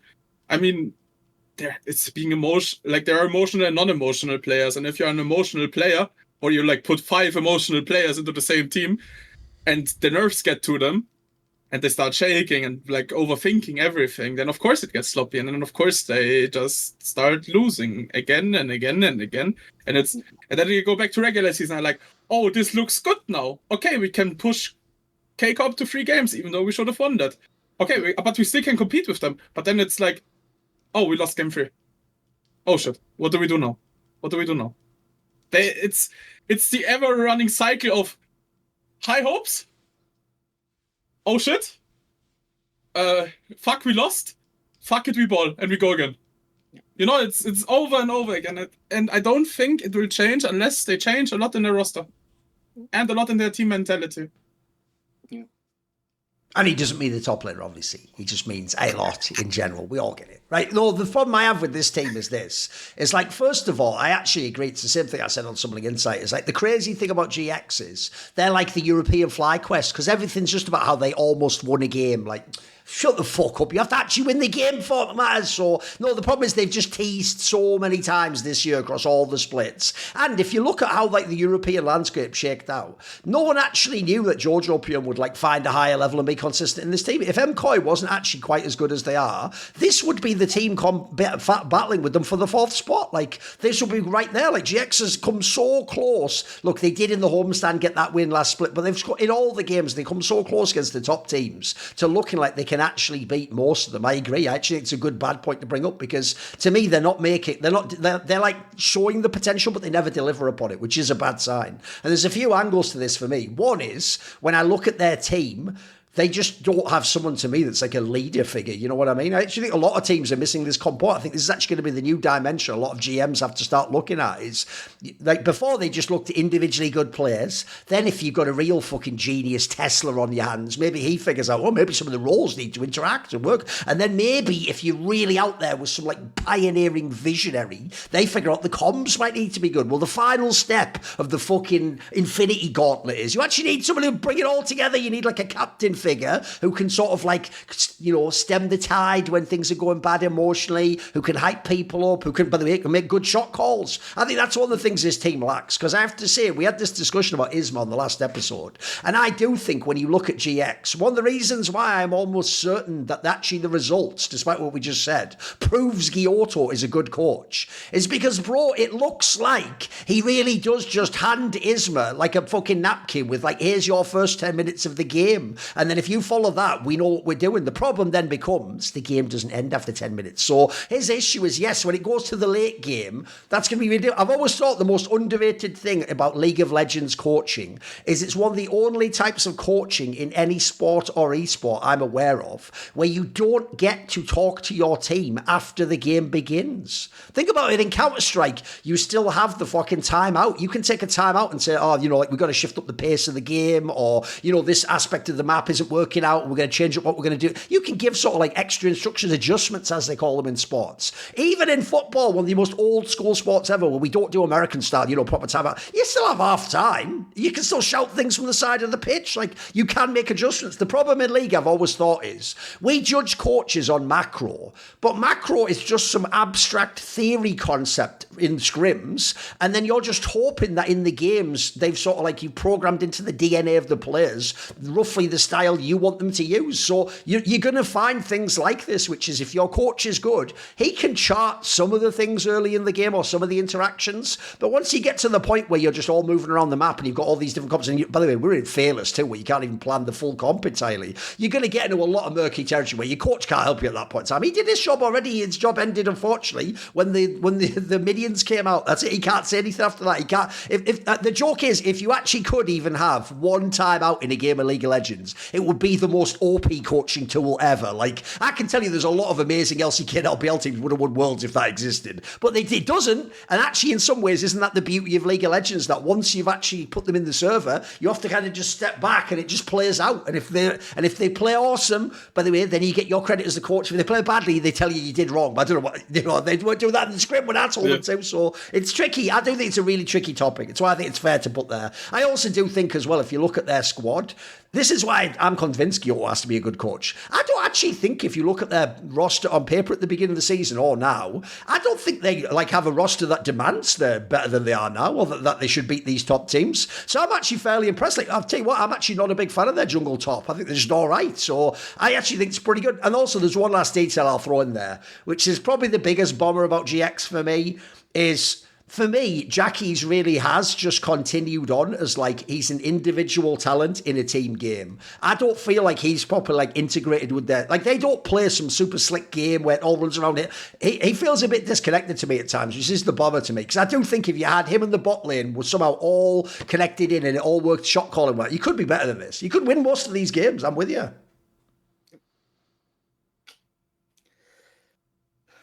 Right, okay, we'll move to my bad point if you want. Do you have something to say, Peter? I mean, the only thing I was going to say, just hearing talk about macro, it's like, it's not even about macro or like choking one game. It's about, so I went back and just quickly checked. They, at 22 minutes into the game against MKOI, they are 6k gold ahead, 11 kills to 2. So like, they clearly have macro, right? Like, and then they're going to lose the game in 7 minutes, right? They lose the game 7 minutes later. situation. It's not like they don't have macro. If you're talking about coaching the players, right? It's not like they don't have macro. It's literally that they forget how to think and they forget how to press their buttons. Literally at the point where they're going to win, they forget, and it's ridiculous comparing them to KOI, because KOI are obviously a team which is very, very clutch, but often might not, individually their hands, are they even better than GX? They're pretty similar level, right? Is what I would say, if you're talking about pure individual one-on-one mechanics, right? So it just goes to show how important clutch factor is, I guess, in League of Legends, as if we didn't know already, right? Yeah, that's what I... Right, for my bad point, I actually want to see if anyone's going to ride with me on this one. Maybe you won't. Who knows? It's just purely my opinion. I actually have picked as my bad point the jungle battle that happened in the Carmine Corp versus MKOI game. Because on paper, if I'm doing the broadcast thing, that should be one of the roles I hype. You've got Yike, many-time champion, against Ilyoya, many-time champion. These are two pivotal players. There may be even captain-type figures in their teams. This should be a marquee matchup. But I actually thought those were two of the players who fucking stunk the series up. Ilyoya, actually, something's happened to him, mate. He's had a bad time since the international tournaments. And I actually did think, look, I know it's a meme, but it's a meme with a grain of truth. When fucking Yike locks in the Vi, it's no, who fucking even cares anymore, mate? Just send it. Who gives a shit anymore? This is supposed to be, to tie into what I was saying before, if I do brag to Asian players, someone you could watch, these are supposed to be the players I'm supposed to tell you to go and watch. These are our shining stars. So I thought it was just kind of a bit of a stinker. I want the best teams to play and everyone to play their 10 out of 10 League of Legends, What do you think, Haze? What do you think of the jungles of these teams? I mean, overall, Yike and Ilyoya are probably... I agree, they're probably the best two junglers in our region, at least at this point. But, I'm just looking at the stats from Yike against the MKOI game. Of course, with Vi, you're more of a facilitator, you want to help your team achieve something, and you don't really necessarily want kills, but going basically 0-7, 17 assists and not having it looks, at least from someone who, if, let's look at someone. For example, my mother would watch this game. My mom would see 0-7, 17. I would tell her, oh, that's assist. Also, passing the ball to someone. Yes. Oh, but isn't this supposed... Isn't he, supposed to be, one of the best players in Europe? Why doesn't he get any kills? From a point of view, if someone doesn't know esports, and my mom is... semi-good example, because she's supporting me, and I had to explain to her how this game works over and over again. She also played this game for a little bit, given that she's turning 60 soon. That's something really cool. But then you look at it, and from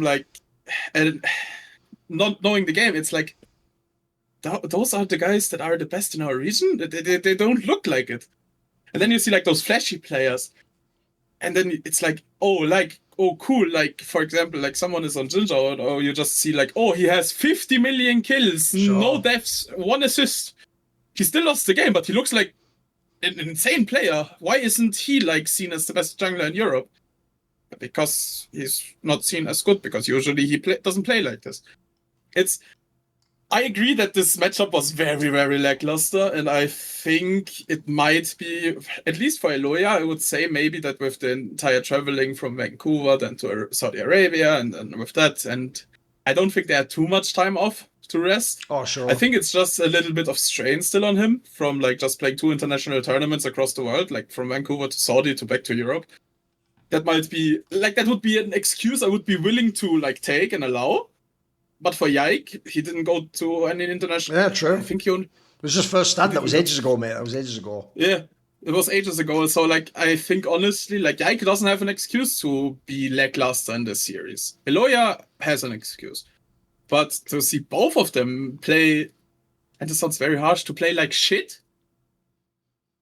at least for their level... Yeah. Is something that's not really acceptable, in my opinion. Yeah, I think this Yike thing, it's interesting because KC win a lot, but Yike's escaping quite a lot of criticism because in winter he was really, really...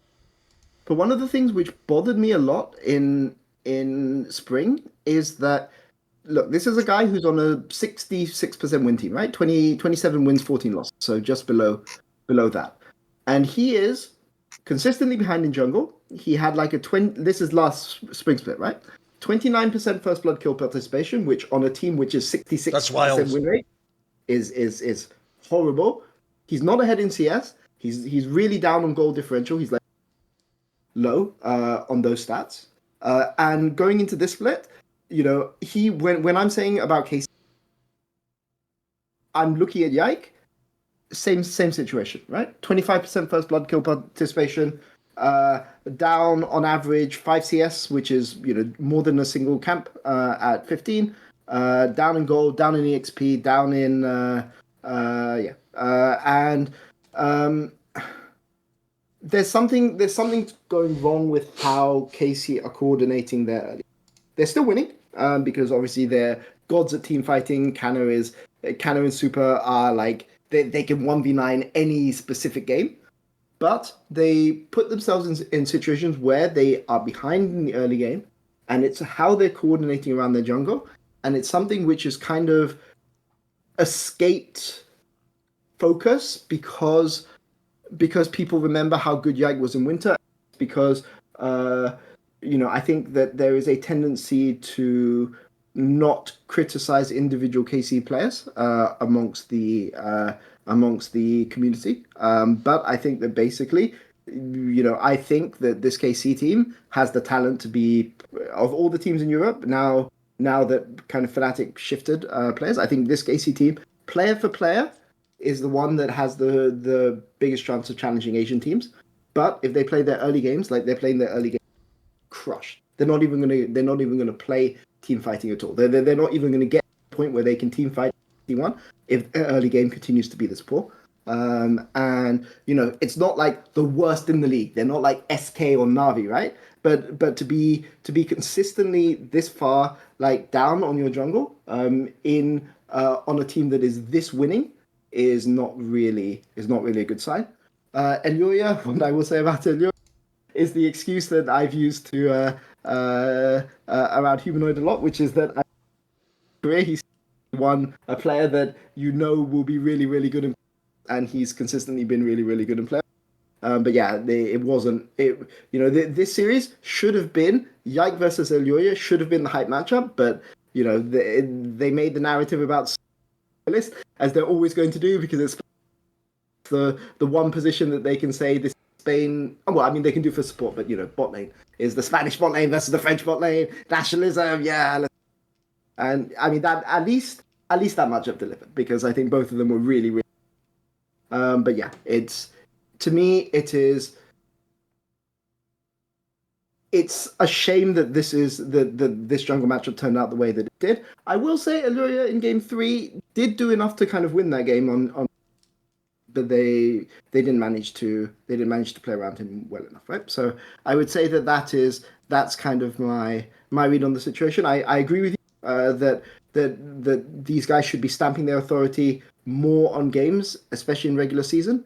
But yeah, I would say that they're underperforming definitely in regular season, both of them. And it's not just summer split; it's been in the case in spring split as well. But let's see how things go in the playoffs, because I think both of these teams, when best of fives for Worlds are on the line, then we'll see what these guys are made of. But I prefer it if my top teams are playing at their best, even in regular season.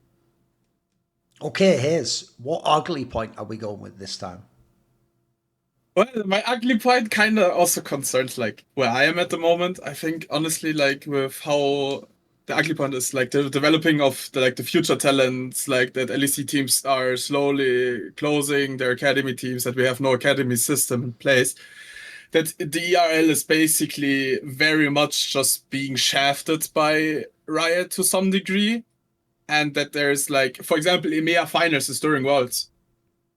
I think it's on the same day as World semifinals or something like that. And that's just something that shouldn't happen. Cool, it's a LAN, but it's like, will people even watch this? This was like, at some point, was like the biggest tournament in Europe. This was a thing that like people saw like, this is glory. If you win this is glory, and this will advance your career a lot. But now it's just like, oh, cool, you won another thing. And for example, I think I counted before we went into this, example for like our international decline, 37 players from I think 2023 are still in the LEC, and I don't think all 37 players of those teams from back in the day, from 2023, should be in the LEC.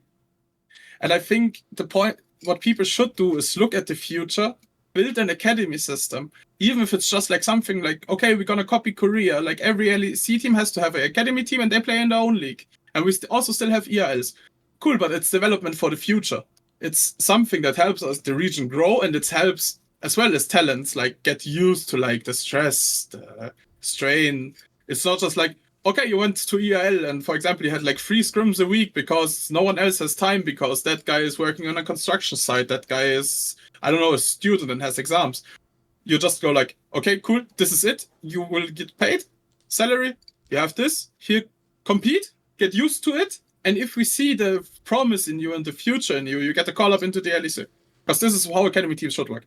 But the fact that we, at this point, I think we only have SK, BDS, Heretics, Karminko and Koi, I think have academy teams. And Vitality. But like the G2, Fnatic, of course Navi's new, they should do it. They are new, but they should do an academy team because it would be beneficial for them, given how they are competing at the moment. And the Giant X also they have one. Exactly. Yeah, true, they have one. But the teams just don't have an academy team or just do not care about academy teams.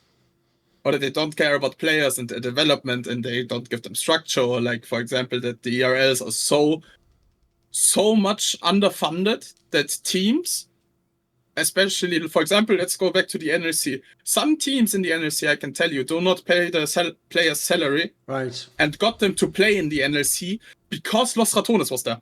Right. Because LR was there, because of Nord. That's how people got into the NLC.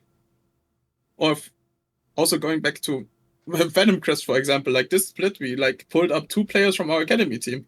Air and Bust. Bust is from the Faroe Islands. Who would think that a Faroese player is good? Sure. I think not really many. Yeah. Not many people even know where the Faroe Islands are.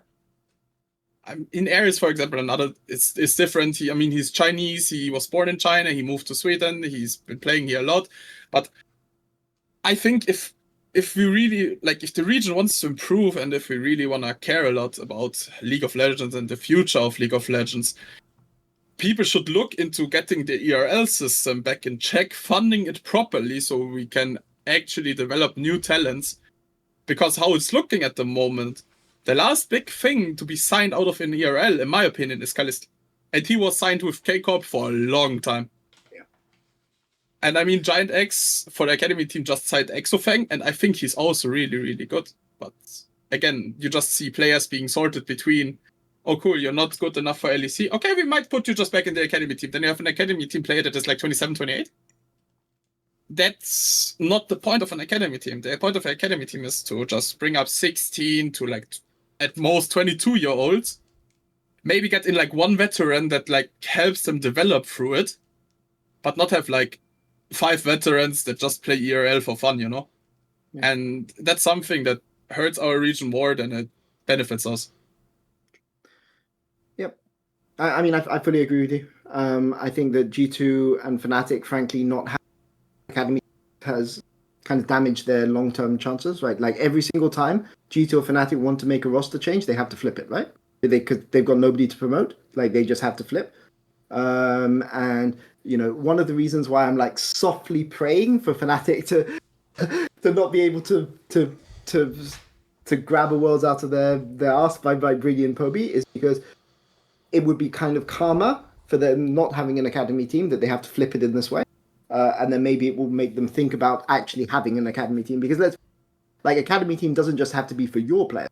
You could also use your academy team to scout other teams' players, right? Like let's say you want Sayek, not Sayek, Chocolate. You get your team to scrim Barcelona in Spain. You get to see how good he is. You get to like analyze him when you're scrimming without using LEC scrim time, right? It's a good way to scout players, and this is one of the reasons why, if you are an ERL player and you are scrimming, take that really fucking seriously. Even if you're scrimming the LEC, like you're obviously taking it. But I will tell you that a lot of LEC use their academy team to scout from ERLs, right? So don't be late or like rage quit those scrims, because those scrims really, really, even if you don't think, like, even if you're scrimming BDS, who aren't a really good team in LFL, right? Like, they will still be watching the scrims, right? So to me, there are 4 teams in Europe that use their academy team properly, which are Heretics and KC, which makes sense because Heretics and KC, basically, the reason they have fan bases, and yes, Heretics have fans, maybe not as much as KOI or KC, but they have a lot of fans, right? The reason why those teams have so many fans is because they won EU Masters and they were successful at EU Masters over many splits, and that built their fan base, right? Like, sure, KC would be popular anyway, but the reason they are as popular as they are is EU Masters they won, right? Like, it gives you to buy into, right? So I think those teams know how to use their academy properly.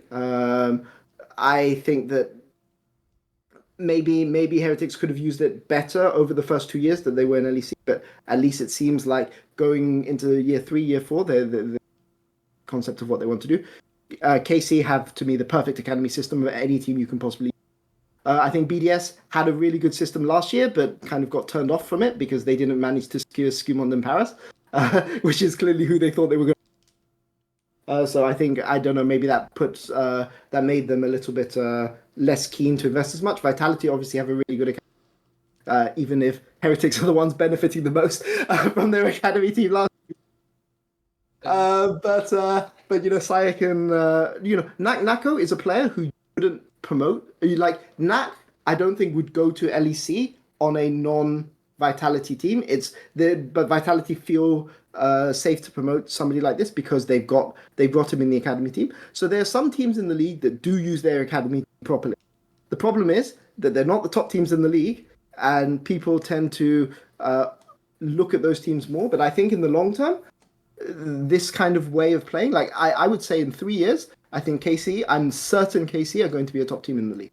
Am I certain that Fnatic and G2 are going to be the top teams in the league in 3 years? Less certain, right? Maybe G2 because Caps will play. Let's say 5 years where Caps... I've got to be careful about this because there's a controversy. There's a journalist called a content creator called Ash who asked Caps at a press conference when he was going to retire. Right. Yeah, that was a crazy thing to ask him. But let's say Caps is not going to play in 7 years, right? He's probably going to be not playing in 5, but let's say he's not. Right? Our G2, how much of G2's success is because they've got Caps and everyone wants to play with Caps versus, building proper rosters in the long run, right? So I'm very certain that KC will be there in 5 years. Would G2 be there without Caps? We'll have to see. Would Fnatic be there? We'll have to see, right? But until G2 and Fnatic, who are the big orgs that don't have their academy teams and don't value ERL seriously, until those teams begin to fall off, I don't think people are going to take how bad the situation is as seriously as maybe they should. And to me, seeing KC and KOI do well this year should be the wake-up call that a lot of these orgs need. But because those are orgs which are basically developed from academy, right? Like Vladdy and Kalist are KC products from the core up, and the core of the MKOI roster is Movistar Riders that Madlands brought up with Merwin, who was was a bicep, but anyway, Merwin, who was one of the top laners in LVP. That is an LVP centric roster. The KC roster is a KC centric roster, right? And these are rosters that were developed and forged in ERLs, right? And as long as KOI and KC continue to find success, people will be happy because it's the fan bit. They'll think, oh, great fans, great for nationalism. But actually, the thing that people should be focused on is how these orgs built their rosters and what their philosophy is for developing talent. And that is the real story. But nobody's going to pay attention to that story as long as they could talk about KC and KOI fan base or Kalist or something. Because those stories are things that fans find more compelling. Whereas to me, the reason why those orgs are successful is how they built their org structure and how they develop talent. And in that regard, I agree with you, right? About your point about the value of Europe. I think some teams don't take it seriously, for sure.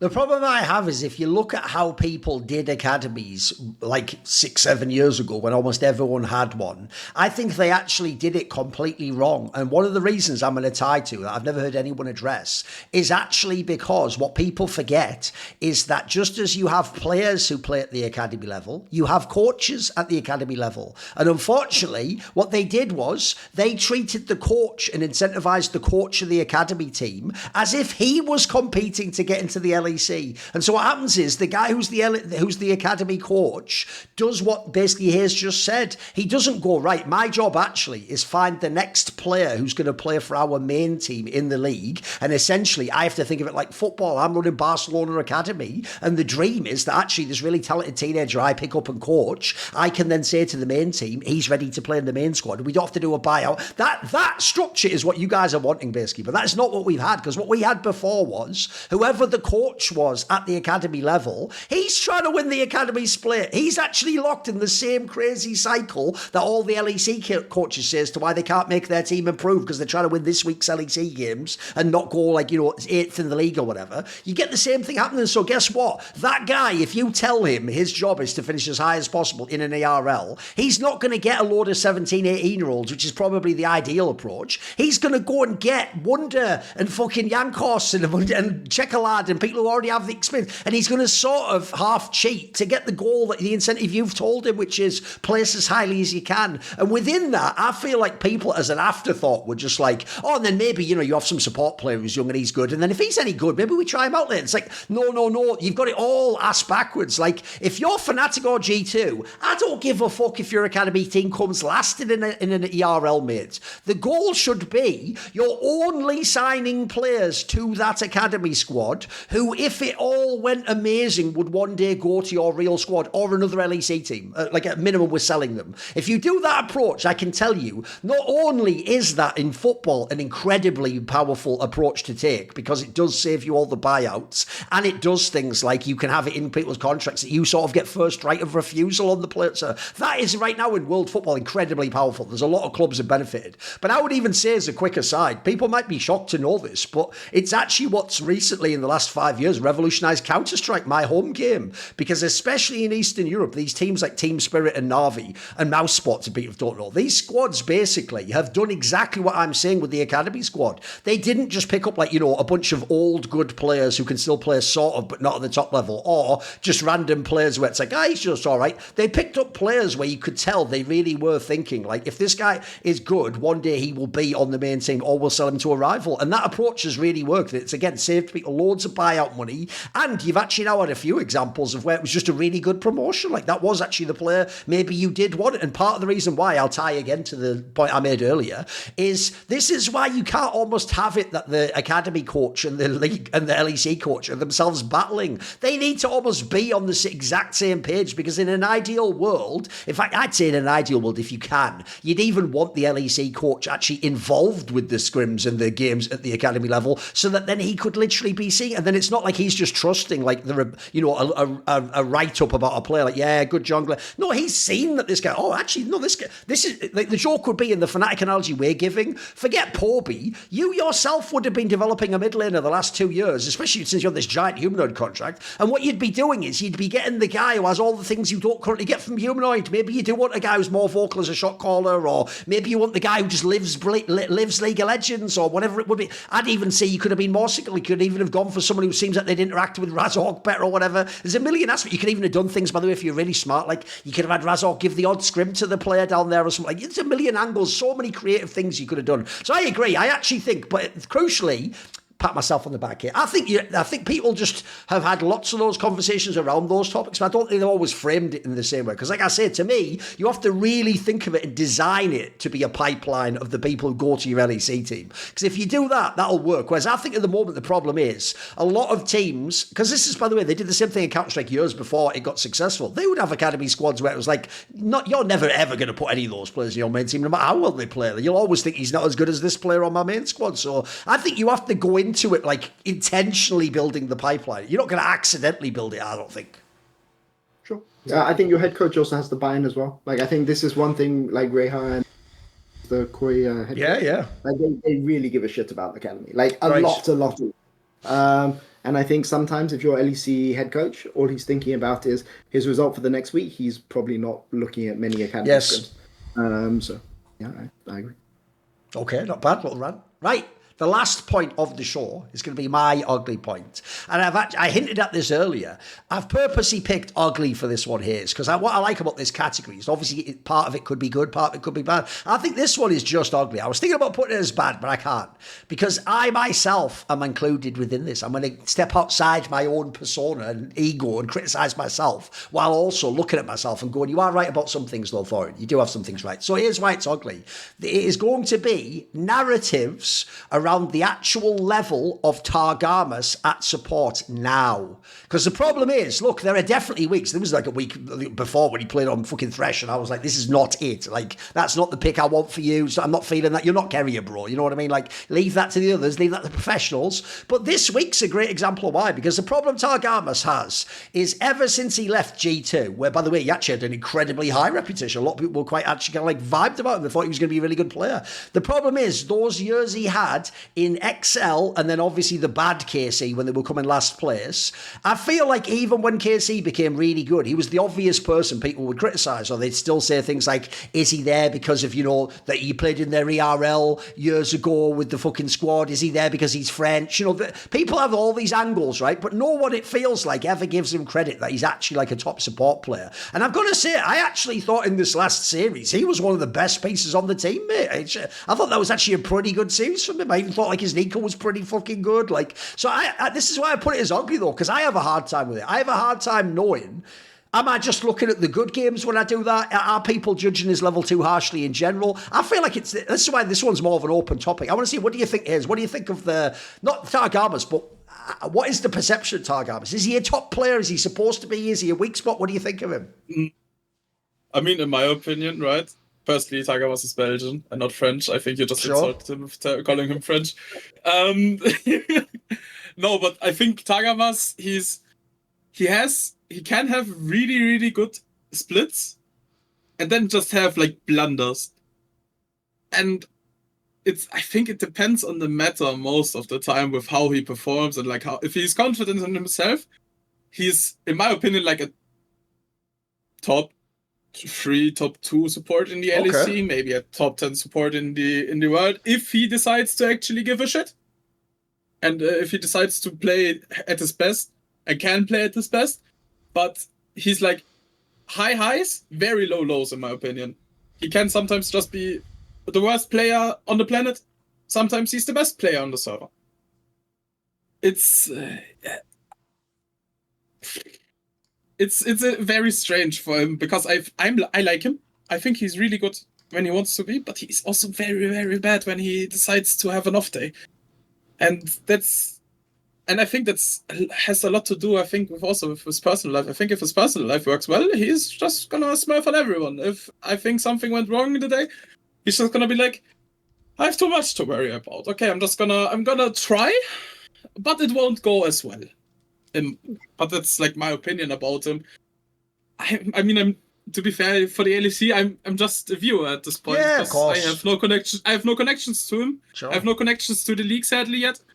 And I think Peter might have more read into him. I think for me, it's just like, on screen, he looks like, oh, cool, really, really good. And then legit the next game, oh shit, he's inting. And sure, it's something, I think, yeah. Sure. No, I mean, I think that makes sense. Just to kind of tie this to what was going to be my ugly point, but I think we're maybe a bit short on time. But basically, I was going to talk from my ugly point about jungle support on BDS.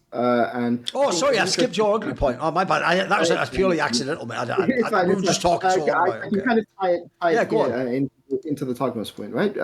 Because we compare Paris to Targamas. I think that there's an interesting parallel. Okay. Which is so with Targamas, just purely going on what's public. Obviously, you hear things behind the scenes, but purely going to go on what's public. And as far as I can tell, because I don't think Reha is a coach that basically bullshits in interviews.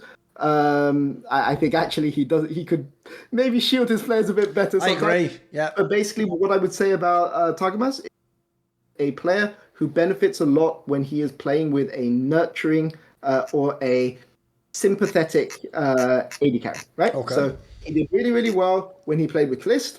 He did really, really well when he was playing with Flakked, and he did pretty well as well when he was playing with Xmati on KC back in the ERLs, right? And these are basically probably 3 of the top 5 nicest AD carries that I could possibly imagine. Right. From so knowing Xmati and Flakked directly, and from what I've heard from Kalist, they're the type of guys where if you run it in scrims, they're going to go and be like, "Oh, it's fine," maybe I could have played it better.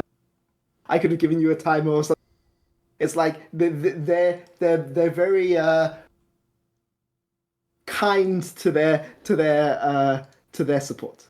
I would say that there's 2 types of AD carries, and from I would say Flakked on one end to Upset. Well, Forgiven is obviously the extreme on the other end, but we'll say of people in the LEC to Upset on the other end, which is Upset is very, from what I've heard, is very business. He has high expectations of himself. Right. He has high expectations of his support. He has high expectations of everyone on his team, because he holds those expectations for himself. So he puts those expectations on everyone else as well. And I think somebody like that, Targamas really, really struggled to do well with, right? I think Upset Targamas, it got better as the season, but it wasn't. Clearly, Targamas is a better fit with Kalist than, right? And I'm not saying that Upset is a bad AD carry. I'm just saying, bot lane synergy is really, really important, right? So I think the first thing, Targamas, when he's not, and on top of that, he has Rehar, who is basically the guy who has more faith than anyone, and is the type of guy where, in private conversations, a question about Targamas, he's like, "No, this guy's really, really good. Just sit there and, just watch and I'll show this guy's good." So what I'm saying is that when Targamas is in a perfect situation for him, he's really he has the potential to pull out these range supports, maybe when other teams would be too afraid to pull them out, or when he has the ability to to play he can sometimes play the center, and Kalist or Flakked would play the Seraphine in Flacked's case, or the Nila in Kalist's case. They're willing to go and play these weird meta picks to make his pick work. So when he's in his best situation, he can give you a lot. When he's outside of his best situation, he's a player that really, really has struggled. And I remember back when I first joined the LEC, it was EU LCS back in those days. He was in the LEC. I'm pretty. Oh, he was briefly on Giants or something, or one of those teams Giants, way back in the day. Yeah. Yeah, and he was. Let's be clear, he was not good on. He was not. And this is because again, this was his lack of back down to ERLs, worked his way back up, and then found a situation which worked for him. And to me, I value. So if we're saying how do we judge Targamas, to me, I value that incredibly highly. I value players who will grind it out rather than giving up when a chance. We joked about Shadow and BLG. Example of this, left LEC, ground his way up from the bottom in LPL to being on BLG. And this to me is Targamas. He grinded his way back up, and as a result, players like this, I even though he's not a 17-year-old prodigy, right? He understands the value of because of the sacrifice he had to make to get there. And so I think that is the other thing about Targamas. So needs to be so he's creative, but needs to be in a nurturing situation where people play into his creativity, right? Coach and AD carry, not just in. He's somebody who grinds a ton, who didn't grind it that much back in the day, but because he had to work his way back up. And he's somebody who is not afraid to look stupid. And to me, I value this a lot as well, right? He is willing to go and flash in and fuck up and look like a moron because he knows his team has his back. And so I think for me, the reason why he looks so inconsistent is because he plays sometimes maybe too creative and sometimes flipping it too much. And maybe he can restrain his limits a bit, but it's not like a 1-1-3. it's easier for him to look back, right, in those situations. But KC, really good team fighting team. And why is that? It's a lot because of Targamas zoning properly and playing properly with Kalist, right? Now, you go and compare that to Paris, and you go and compare that to BDS. This is a guy, worst possible situation on the team, is taking criticism from the fans because the expectations were built up too much, right? At the start, like everyone was like, okay, this guy's going to come in and he's going to crush. When he doesn't meet these absurd expectations, nobody's there to defend him, right? We're on a team where everyone says Nuke is the main shot caller, right? Like when it was like Nuke and Labrov, everyone from BDS was saying it's fine that Labrov left because Nuke is the guy who shot calls everything. Sure, but then like when Nuke is playing with Paris, if he's shot calling everything, either Paris is not listening to him, which I highly doubt, or maybe Lavrov was doing more than maybe. Because the way that Nuke is calling his jungle and support, especially in the series against Fnatic this week, was really, really poor.